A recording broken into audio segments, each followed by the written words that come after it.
We are live. Let's get ready to podcast. Fire it up.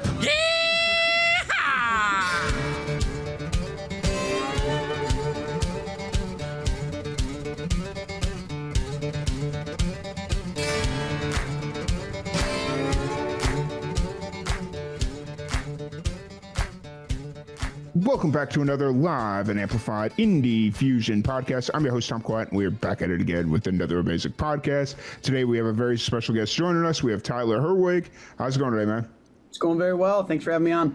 Yeah, excited to sit down and chat with you and get to know more about you and all that fun stuff. So, me too. So you're based out of Minneapolis now. Are you born and raised in Minneapolis or born and raised in Minnesota? And so born and raised in Bloomington, Illinois. Okay. South of Chicago. Yep.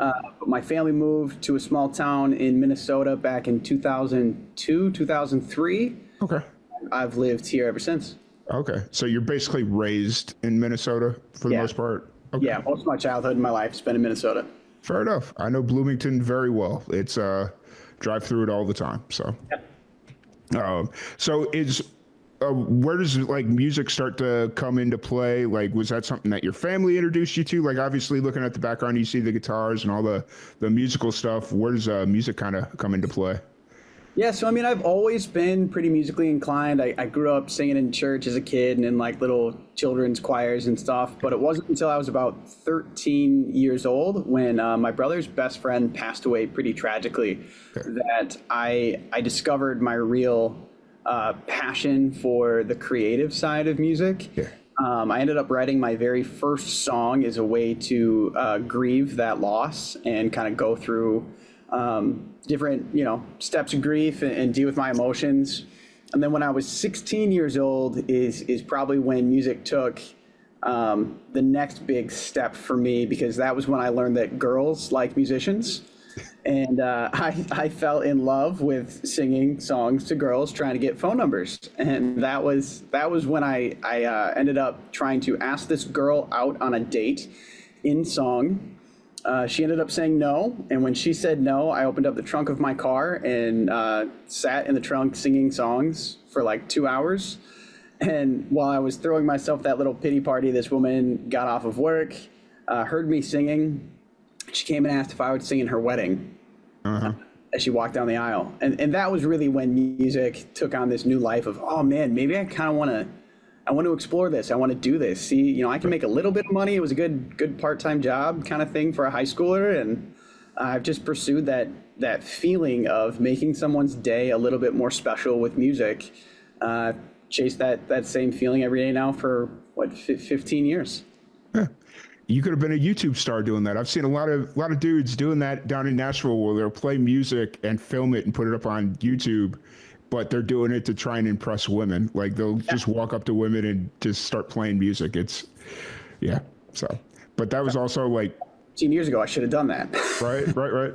Oh, so where are you kind of at creatively right now? Are you like, I know 2024, you had a busy year with, music, and then you just had the birth of your son, but where are you kind of at creatively right now? Are you kind of on hold for a little bit, or what are you working on?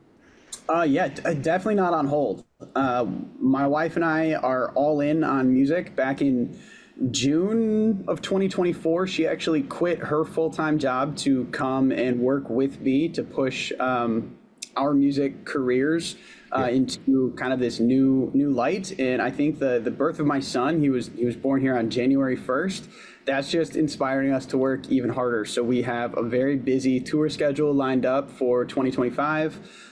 We have some international touring that we'll be doing, and we're looking at releasing a lot of music together and pushing that out to the world to hopefully change and save a life one song at a time. Yeah, for sure. So your wife's a musician as well? She's not. She's kind of like my support staff. Okay. But I always talk about it as the we, because I'm not doing any of this stuff alone. I've got a great team of people and friends and family that support me, and the fans that support me too. Like at the end of the day, I couldn't do any of this if it weren't for them. Yeah, for sure. That's really cool that, you and your wife are in this together and like figured out a way for it to work cohesively, even though she's not a musician. Yeah, absolutely. I'm guessing she's handling a lot of like the bookings and doing a lot of the like social stuff as well, or is that? Yeah, she helps a lot with the social media content, especially with kind of the potential downfall of TikTok tomorrow. Yeah. There's just there's like 30 new platforms that are popping up left and right that everyone's going over to, and trying to manage having a family life while also making content for 30 different platforms can be quite a challenge. So having her come in to help with the editing and creation of some of those has been really helpful. She does a lot of the bookings, and then a lot of my merch sales, she does all of the packing and shipping for to help me out as well. And that's wildly helpful. Nice. That's really cool. I never thought of how much TikTok would like change the landscape of the music industry, but now thinking about it as we're talking about it, it's like, oh man, there's a lot of musicians that do a lot of things on TikTok. So Yeah, I mean, I would say about 25% of my overall fan base has come from TikTok. So it'll be a big hit for our family, but I'm really curious to see how things change and adapt. Right. I think you'll see either a new platform emerge, whether that's the relaunch of Vine or, whatever it is. But I also think you'll see like YouTube shorts and stuff like that kind of really start to pick up. Yeah, I would agree. So, because it's not like TikTok is the exclusive shorts content. It's just you can make longer content on TikTok. Whereas like on Instagram or whatever, what's Instagram? 90 seconds, I think, maybe. I think so. Yeah. For me, I think the biggest piece is actually the live streaming aspect of TikTok. It's more vibrant than anywhere else currently. And so that was one thing that I did to help monetize my music was I live stream every single performance. Yeah. So I average about 280 performances a year. And so nice. We would see not a ton, but a small amount of revenue that helped with some of the ad spend for pushing my music out. That all came from TikTok revenue.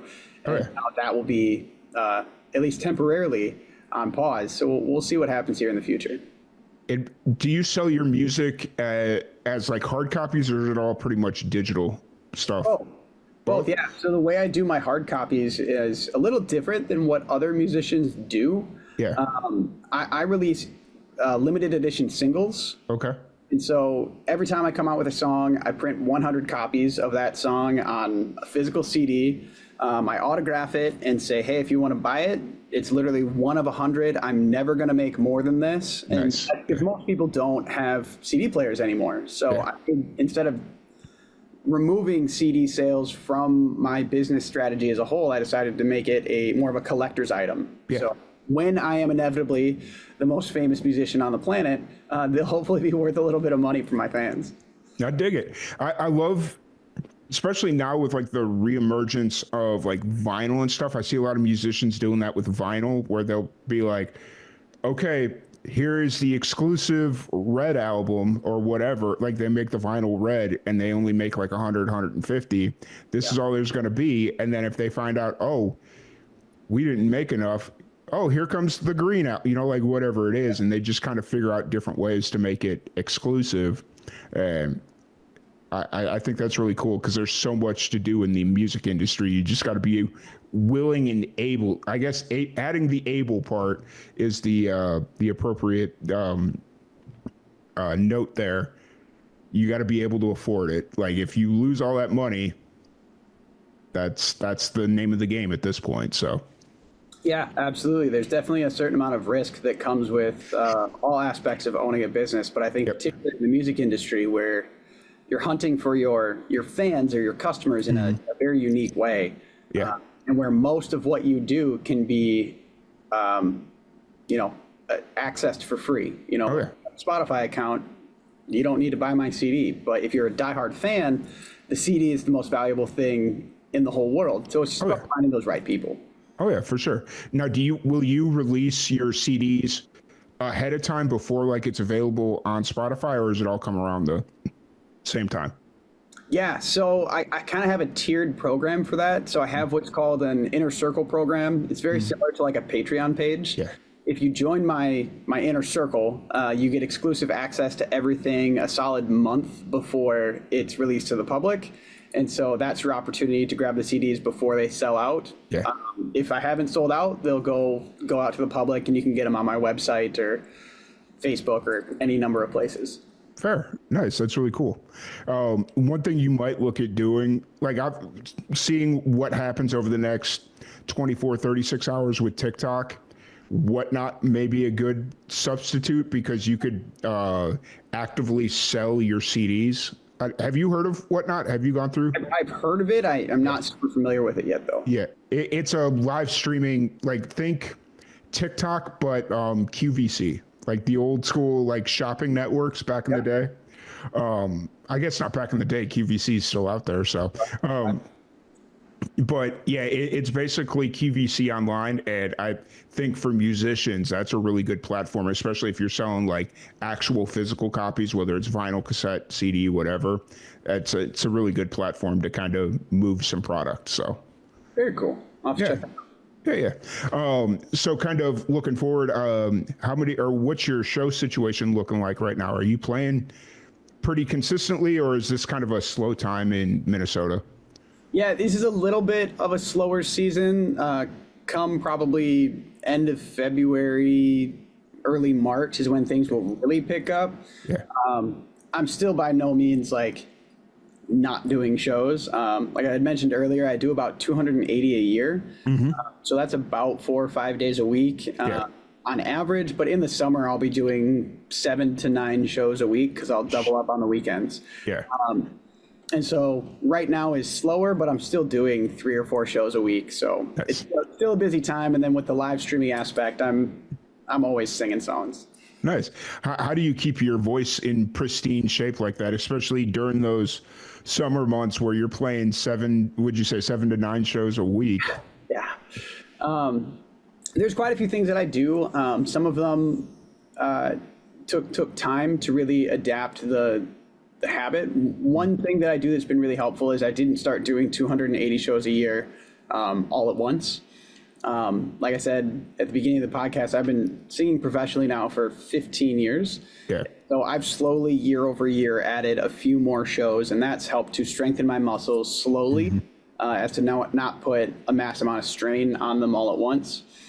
I also always sleep with a humidifier on to keep things lubricated. I use it's called a vocal mist, which is it's like a portable nebulizer that I use pre and post show. And then typically if I take a day off, and normally for me that's going to be a Monday, I'll do a full day of vocal rest where I won't talk or sing. Like my wife and I communicate by writing things on pieces of paper. And that's to give myself ample time to recover Nice. from the strain of the week. Nice. I had to ask because I don't think a lot of musicians, especially young musicians, they think about that vocal care. Like they just think, oh, I'm young and it's not going to happen. But I've seen so many musicians throw their voice out or, whatever, and they have to take like 2 months off because they just can't sing. So. Yeah, it's definitely like a fear of mine that I'll have long-term issues if I slack off on that vocal care. But you can't let fear control you, and so I do my best to take care of things. I work with my physician to make sure that everything's in tip-top shape 2 or 3 times a year, and just be careful, and then just do what I'm doing. Yeah, for sure. So when you're playing your 280 shows on average a year, is it all primarily in Minnesota, or are you traveling, like extensively traveling?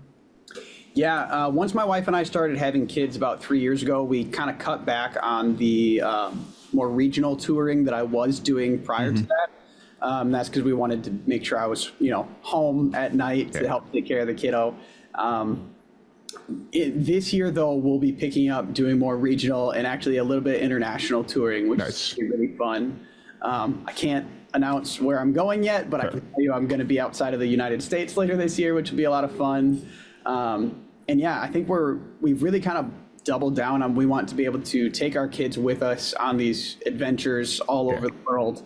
And so we're kind of figuring out how are we going to homeschool, how are we going to manage traveling with 2 kids and a dog all over the place. We're really excited for it. For sure. I think the two kids will be easy enough to figure out. I think the dog is going to be I agree. I think the dog's the gonna be the hardest part. right? It's like, oh, the dog will just come with us. No, because then you can't travel by plane. There's a whole thing that a lot of people just kind of gloss over. Yeah. So, but it's cool though. Like you've got your support system and they're willing to go wherever you have to go to perform. And that's really cool. Yeah.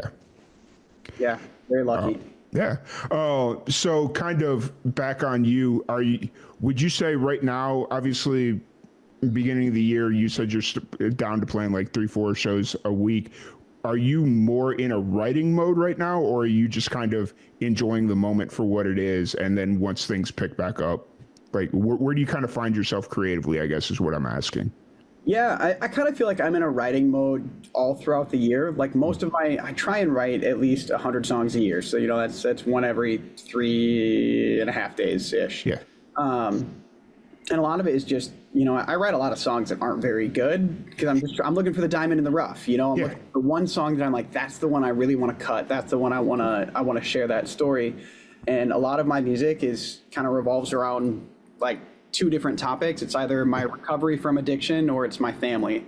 I want to show people, hey, I've felt how you're feeling, but here's how I feel now.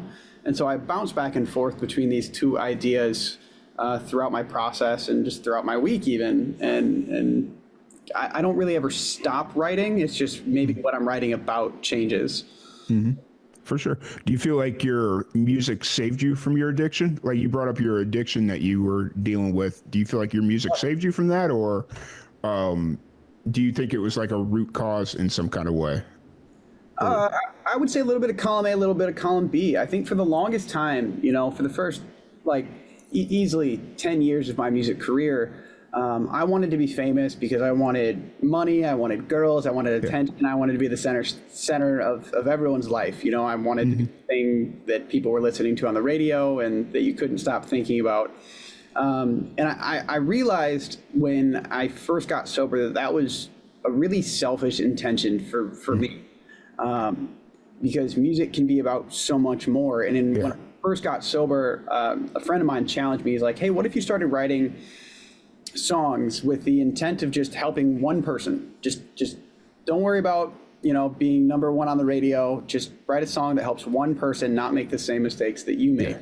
And when I took on that mentality of music was about more than money, fame, girls, and attention, my whole career changed. And that was when music saved me. So at first it kind of played a part into this addiction because I was this very cocky, arrogant, I'm the best singer in the world kind of mentality. But when I had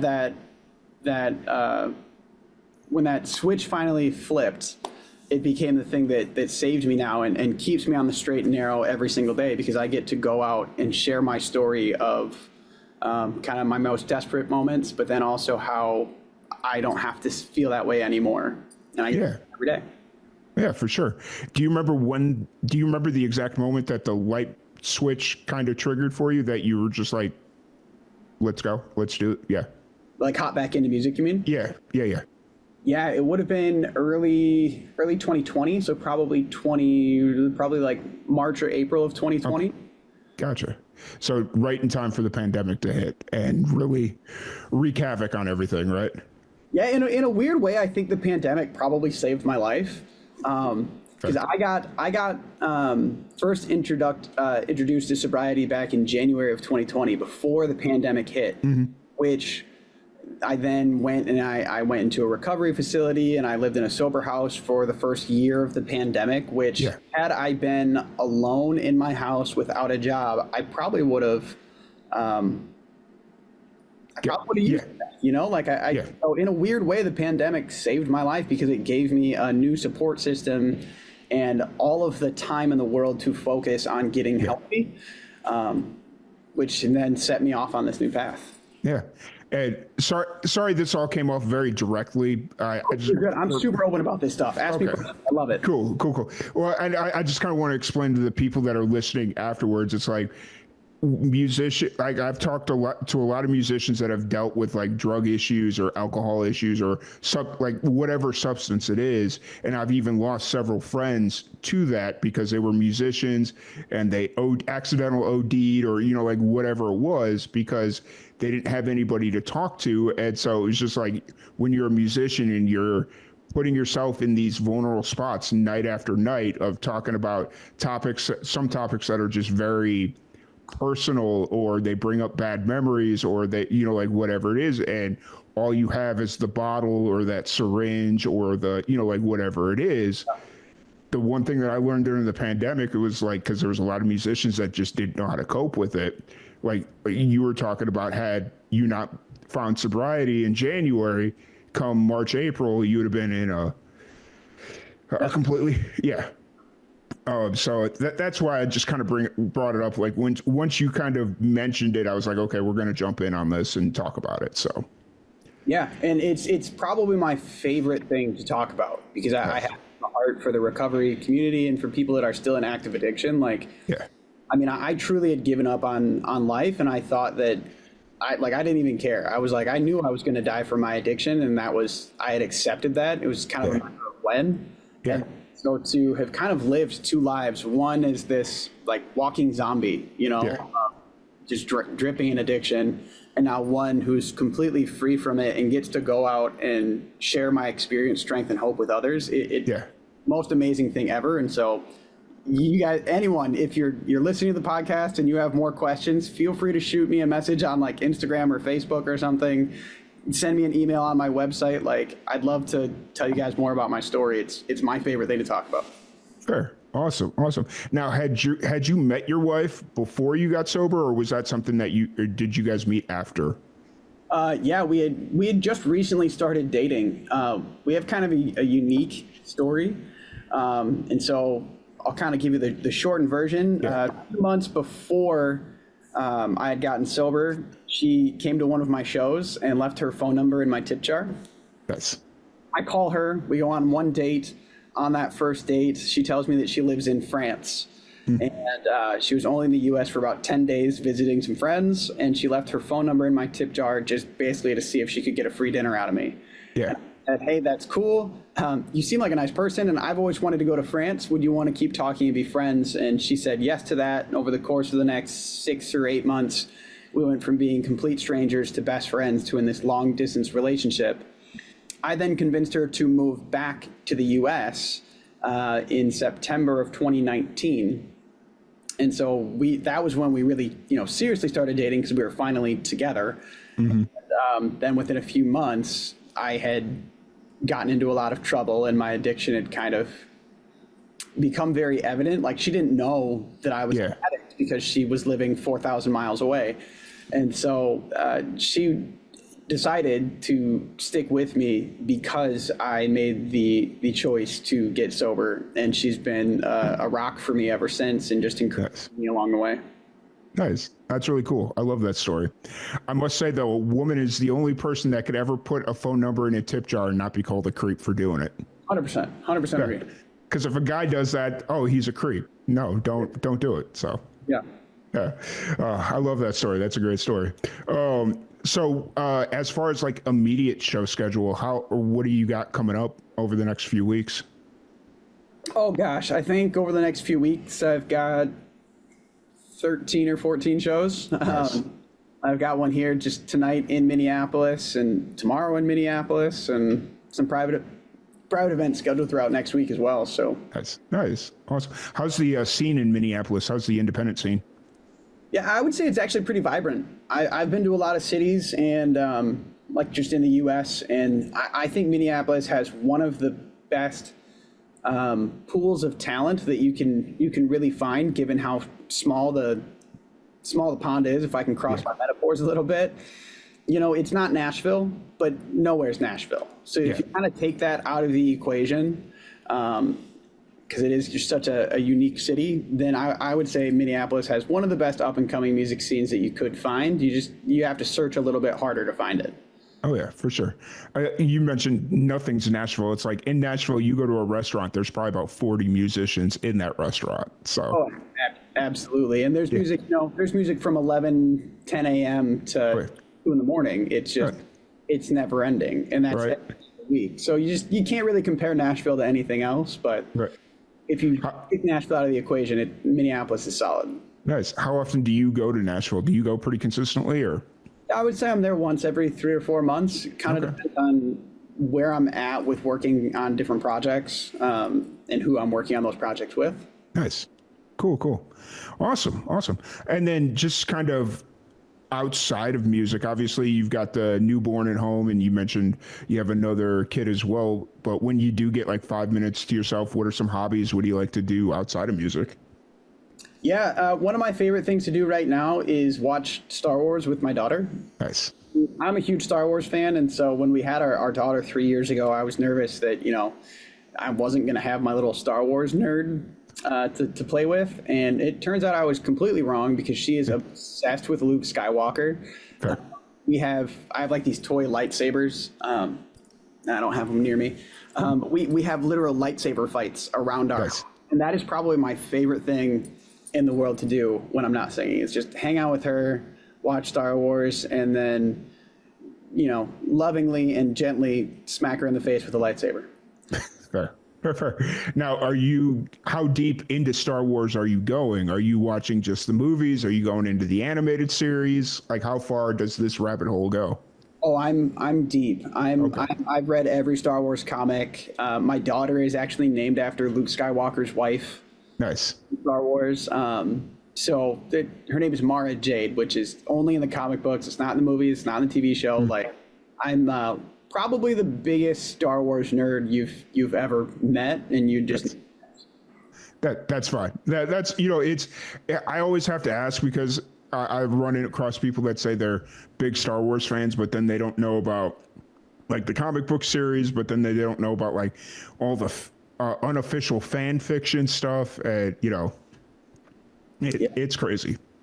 So I go deep. I go very, very deep. I'm watching Neo on YouTube and Star Wars Theory every day. Nice. I love it. What's your favorite movie? Which one would you say is kind of like the one that gets? Out of the movies, Empire Strikes Back is just probably just the best one. Right. You really can't beat it. It's too iconic. But yeah, when I watch with my daughter, I make sure that she's only allowed to watch 1, 2, 4, and 6. Okay. Because I want to wait until she's a little bit older to have the big reveal of who Anakin actually is.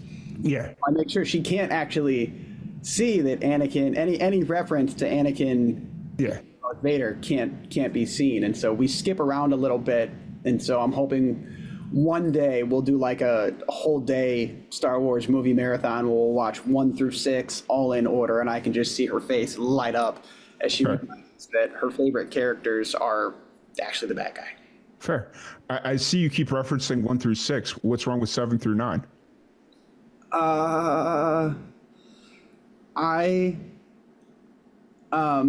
If anyone from Disney is watching, don't shun me. But I think that the story is not cohesive.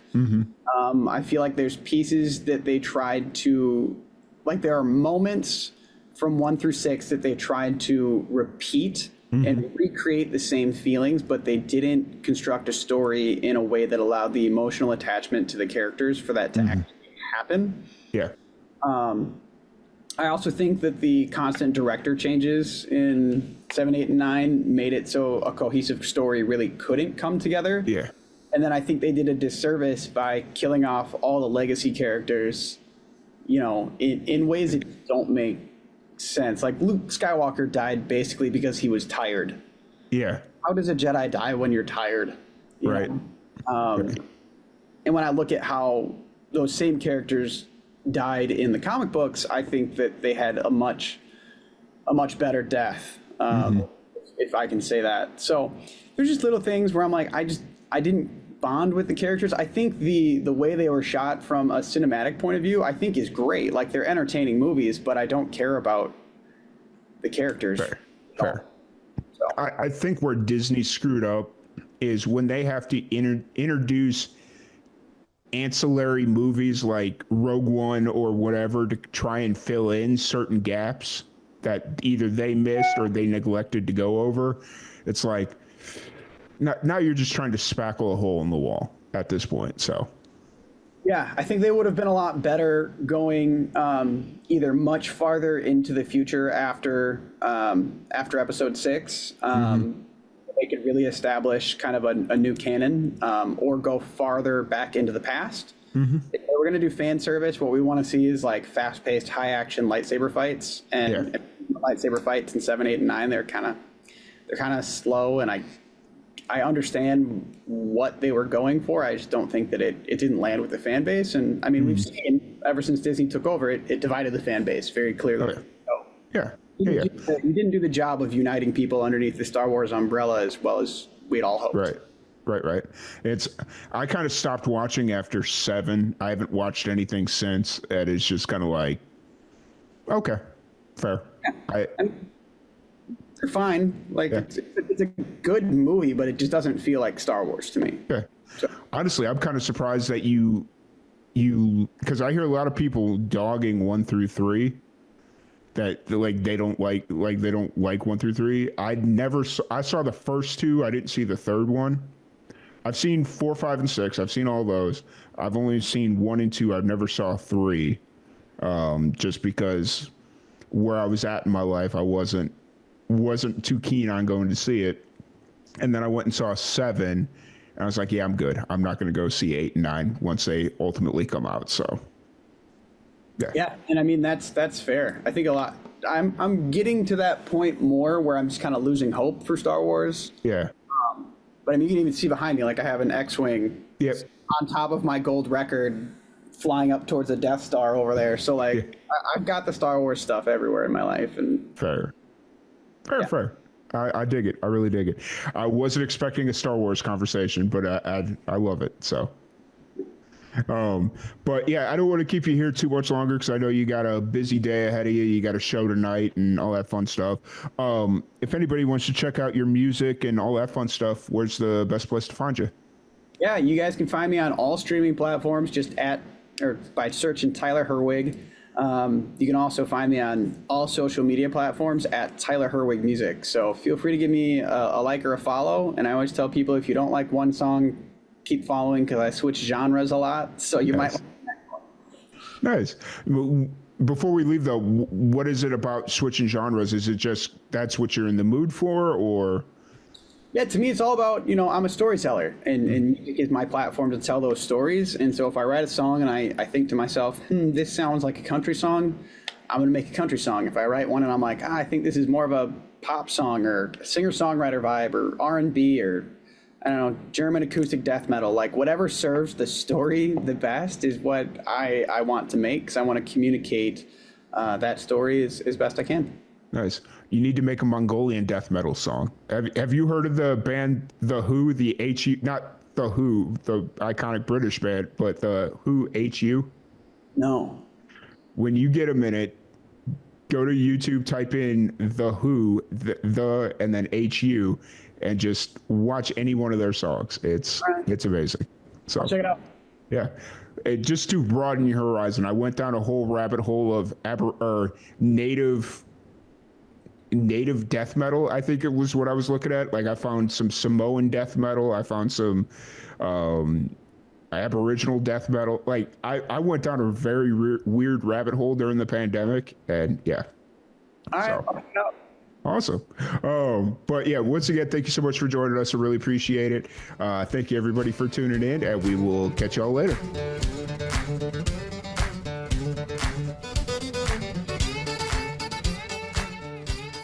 Thank you so much for joining us on today's episode of Live and Amplified's Indie Fusion podcast.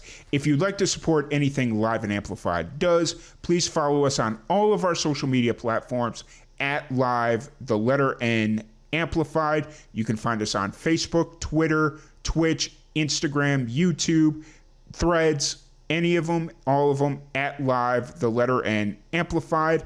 And if you would like to buy any official Live and Amplified merch, you can do so at our merch shop. Link in the description below. Once again, thank you all. Have a great day.